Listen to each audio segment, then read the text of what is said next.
The Mad Old Man, a truly horrifying story. Just a little while ago, I heard my father calling me in his coarse voice. A suitor has come for you, Farha.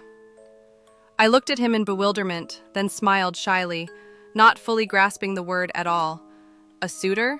To wear a white dress and become a bride? How was I supposed to know what I should even do when I became a bride? I stayed silent, thinking about it until the next day. The situation shook me to the core. My childish mind simply could not comprehend it. I was still the little girl who hadn't yet turned 14. And when the suitor came, I was shocked to see an elderly man, nearly 50 years old. From the very first glance, I felt repulsed.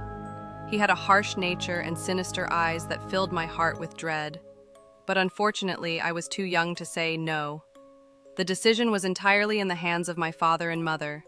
Within days, they dressed me in a wedding gown and led me to that man at the wedding reception. He was a massive man, with a protruding belly, dark face, and a thick, frightening mustache.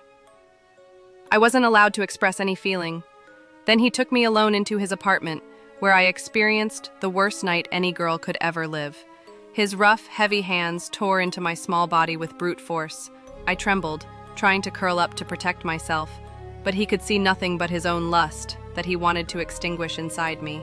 From that night on, I learned how cruel life could be. It doesn't care whether you're a child or a kind soul. It will crush you without mercy, simply because you are human. The days passed, heavy, suffocating. I couldn't find any way to deal with that man at all. The hardest moments were the nights when he came to lie beside me. I saw him as nothing but a devil wearing the skin of a man. With time, I grew to hate him more and more. Every night I wished he would die. Every morning I prayed in my heart that he had drawn his last breath. When I turned 17, I realized I had to learn to survive, to fight, to hold myself up, or else I would collapse forever. I met an old woman who would come to our house to read palms and coffee cups.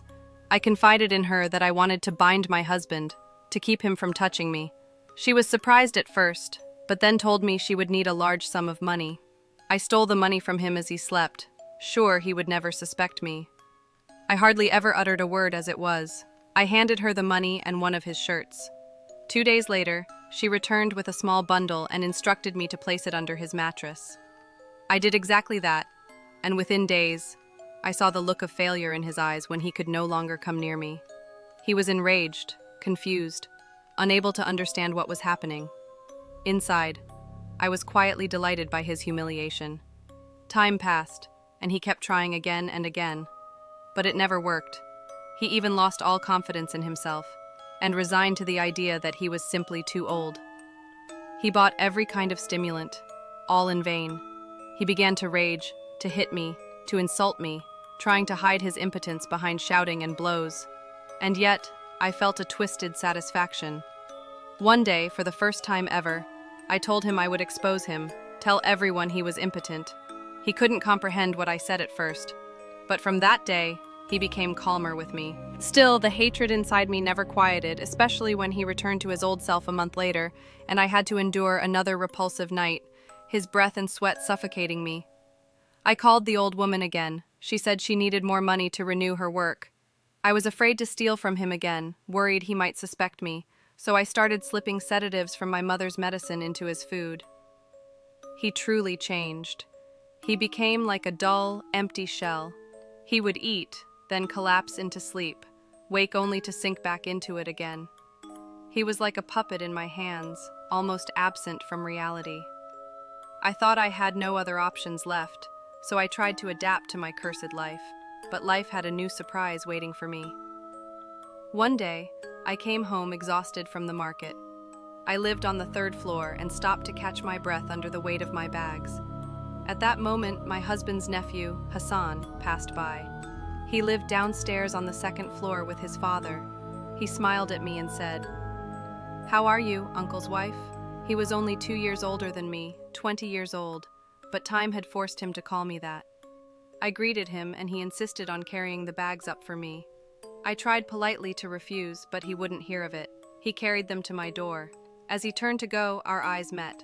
That moment shook me to my core. He was so close, the stairs were narrow, and for the first time, I felt I was looking at a real man. I smiled and entered my apartment, my heart fluttering with a feeling I didn't recognize. From that day on, his image never left my mind. Even when my husband lay beside me, I imagined Hassan in his place.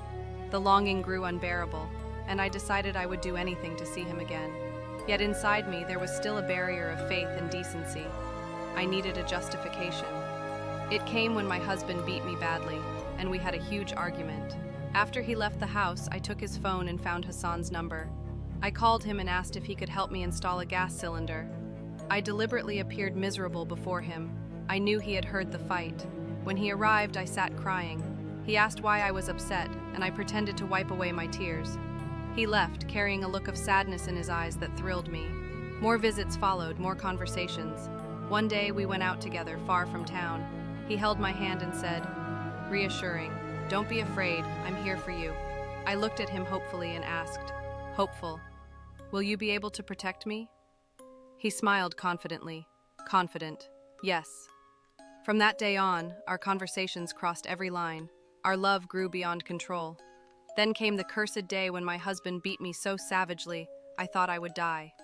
Hassan came banging on the door and storming in. "You worthless fool!" That night I called Hassan, who was boiling with rage. What he said next froze my blood. "We'll kill my uncle!" My whole body shook. I refused immediately, but he insisted. "Don't be afraid. I'll get you a pesticide tablet. No one will ever suspect." I kept refusing, but as the days passed, the beatings and humiliation pushed me to consider it. He promised that after my husband was gone, we would live together and leave this place forever. It was a beautiful dream that only needed a moment of courage. When my 18th birthday came, I did what I never thought possible. I hid the tablet in a piece of banana inside a fruit cocktail. He devoured it greedily, then drank water as I watched. Slowly, the pain showed in his eyes. He collapsed onto the floor, gasping, his body convulsing. I felt no pity. I called Hassan to come and make sure he was dead. He came up, checked, then left me alone. I let out a piercing, false scream that shook the house. People flooded the apartment, wailing and mourning, but only Hassan was smiling. The doctor came and declared he had died of heart failure. The body washer arrived to prepare him for burial. But as the men were lifting the coffin, Hassan's father caught sight of my smile. He ordered the coffin back down and sent for a forensic doctor. My world crumbled. The doctor arrived and, in a loud voice, announced, "There is suspicion of foul play." In that moment, every eye turned on me like knives. The body was sent for investigation. Barely had the questions begun when I collapsed and confessed everything. I had only turned 18 a few hours before. The story ended in catastrophe. 3 lives shattered at once, all because of a vile decision my father made to marry me off to an old man unworthy of me. I know I am guilty, but my guilt was born of others' sins. Fear God in your daughters. If someone comes to you whose character and faith please you, marry her to him. Not someone whose wealth and status please you.